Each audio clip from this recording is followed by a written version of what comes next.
Today we've got a great video for you, 7 fundamentals of power on the forehand. That's right, we're gonna jump right into it today. So this one goes out to you guys out there in the Get to the Point crowd. Let's get started. Do you ever dream of playing like a tennis pro?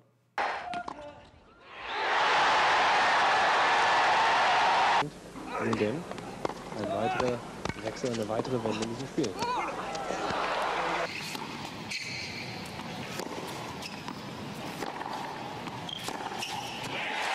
But you end up on the tennis court looking like a tennis Joe Schmo.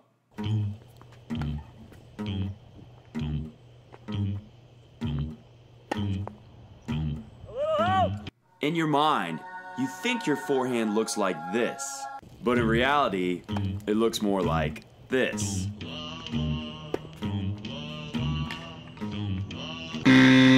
Don't let bad tennis happen to you. And don't worry, because Crunch Time Coaching is releasing a 10-part series called The Complete Tennis Player, where we teach you in order, one skill at a time, how to go from being a tennis zero to a tennis hero.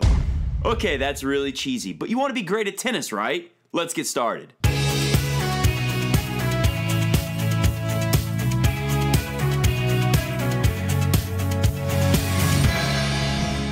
Welcome back, guys. We're really excited to bring this video to you. We're going to go through 7 fundamentals of a powerful forehand. We're also going to be using some pretty awesome pros today. We're using Juan Martín del Potro as a model, Stan Wawinka, and Dominic Thiem.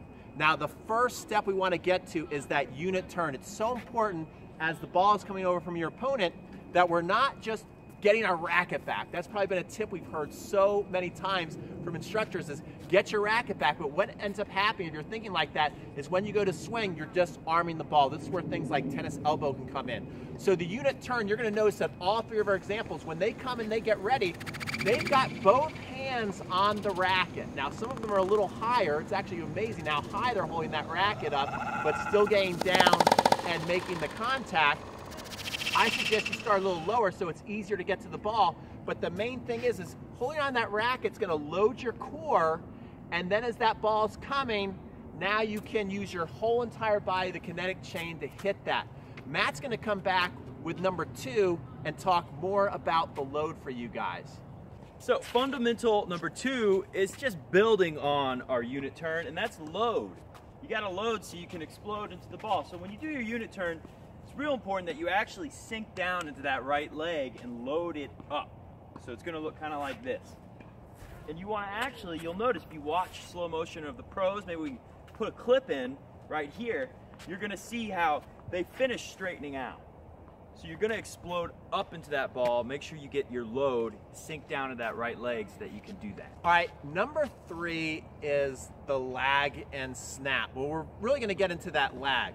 Now, you've probably heard this so many times on YouTube if you are a junkie like us and watch instructional videos. And what is that lag? So what it is you're coming here and then you're relaxing and laying that wrist back. It shouldn't be like a big effort to do it, but what happens is then the racket butt basically faces your net post right there. So when you come to the ball, you can be in a power position to hit your forehand to where you are laid back.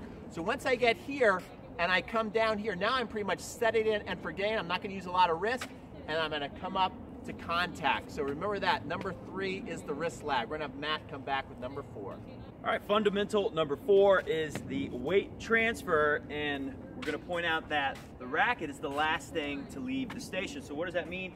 A lot of people, what Pete was saying earlier, on the unit turn, they just kind of end up arming the ball. They get their arm swinging before the body. So you want to think about driving that hip towards the ball so that you transfer the weight and the racket is the last thing to go. That'll help add a lot more power. Okay, number 5 is the contact point. Now, what's so important about the contact point is that our hand and our wrist is in a power position. I see lots of recreational players do what I call hiding the wrist when they're getting ready to hit a forehand, and it looks something like this. They're coming to the ball, they don't really get in that wrist lag, or they turn in the wrist lag too soon because they're thinking of wristing or spinning the ball, and you see how my wrist is now coming in towards me. Now I can see it, and you're kind of hiding it from the tennis ball. What you want to do is the opposite. You actually want to hide that wrist from yourself, and then as you're coming, Now you're hitting the ball, and if you were to let go, your hand is laid back in a power position. A good way to think about it is if I can take my leg and forcefully push it down my hand, I'm in a good power position to where my hand is now like bent like this. Now I don't have as much power. I'm in a vulnerable position, and I see lots of people when they're hitting actually hit a tennis ball like this. Again, that's where things are going to start to work up the forearm into the elbow and get tennis elbow. So you don't want to be doing that. Matt's going to come back with fundamental number 6. Number 6 is all about the contact point and getting a good extension through the ball. So there's a couple ways to do this. There's the way, more traditional, old school, is really where they just kind of focus on reaching through the ball, and you'll see a finish more like this. Now it's more of a more, I don't want to say whippy, because I don't want you to go out there and whip, because you won't make as good a contact. But you could still, using the semi-western grip, you can make good contact, but then you're going to notice at the finish, it goes more here. You kind of run out of space to go. Your arm can't really go any further, so then it starts to brush up the ball. It creates more spin, and you'll notice the strings are kind of down. The strings are pointing down towards the ground. And a good way to practice this is to get down on the ground. We actually, we got this drill from Clay Ballard over at Top Speed Tennis, a friend of ours. And the first one you're going to do is roll the ball forwards, but try to keep the strings kind of pointing down as you do it. So it looks like this.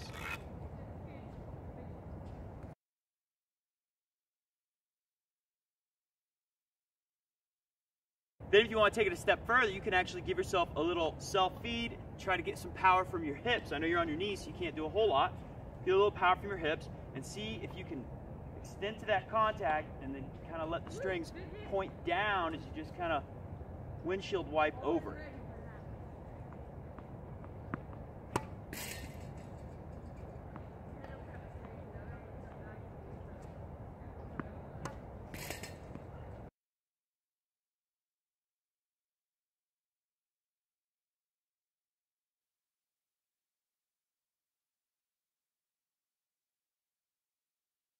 So a good way to check yourself before I hand it off to Pete for the number 7 fundamental in our video today, the follow through is a little different. Because remember, you got the old school approach where they kind of catch it out here and the arms are fully, like look at Jimmy Connors, watch his forehand. You can get a really good example of it right there.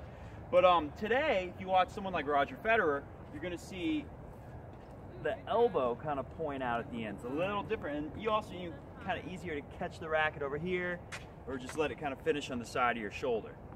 All right, last but not least, very important, power fundamental number 7 on the forehand is to make sure that you allow the racket to decelerate on its own. What does that mean? Basically, as you're getting ready to hit, so many people when they're playing a match, they get nervous and they tighten up. They hit the ball, they feel the contact, and they stop the racket. Now again, this is a good way to get tennis elbow. This is a good way not to hit the ball with very much power.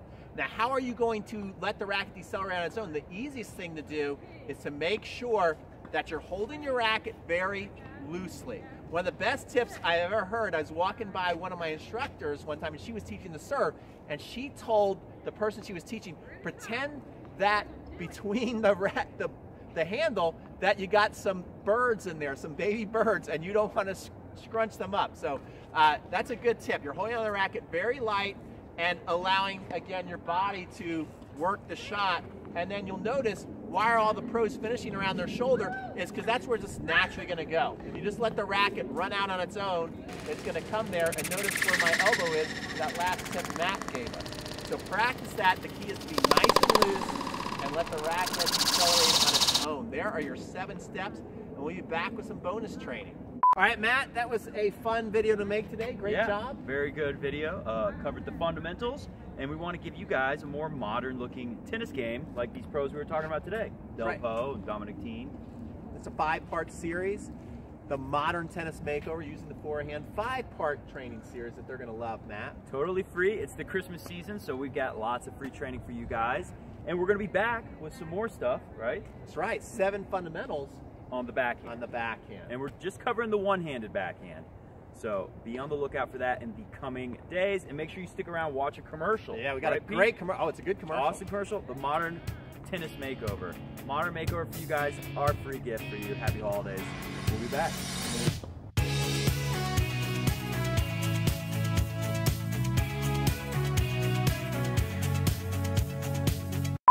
Okay, stop there. This is Pete from Crunch Time Coaching, and today I want to give you a modern tennis makeover on the forehand. I've got a 5-part free training series that is going to cure most of the problems I see from recreational players over the age of 40. Most recreational players lack the desired spin, power, and control they want because of inferior, outdated stroke technique. Funky grips, poor setup, and incorrect swing pass are killing your forehand. Sign up for my free 5-part series, Modern Tennis Makeover, and start building a better forehand instantly by watching my first video on core power, which I promise is going to be an eye-opening experience. In video 2, watch one of the biggest changes that's happened on the professional tour in the last 7 years, used by your favorite pros, Djokovic, Federer, Murray, Nadal, and it's used to dramatically shorten the swing cycle, yet increase racket head speed and power on the ball. In video 3, I'm going to show you how to absolutely murder your approach shot. In video 4, I'm going to show you why not only learning a swing volley is a costly mistake, but I'm also going to show you how and when to use it. Finally, in video 5, I'm going to show you a disguised toss-in lob that's going to have your opponents walking on eggshells every time they approach the net against you. I promise fun, enjoyment, and improvement, or your money back. Guys, it's absolutely free. You have nothing to lose and a modern forehand to gain. So click here to start training instantly and watch the first video on core power right now. We'll see you inside the free training series. Sure. You start. You start? Oh, I'm starting? And I say Okay. mine. All right, so today, guys, we've got Look at my foot. 7 fundamentals. Today, guys, we don't know what we got. We don't know what we got. We're not sure.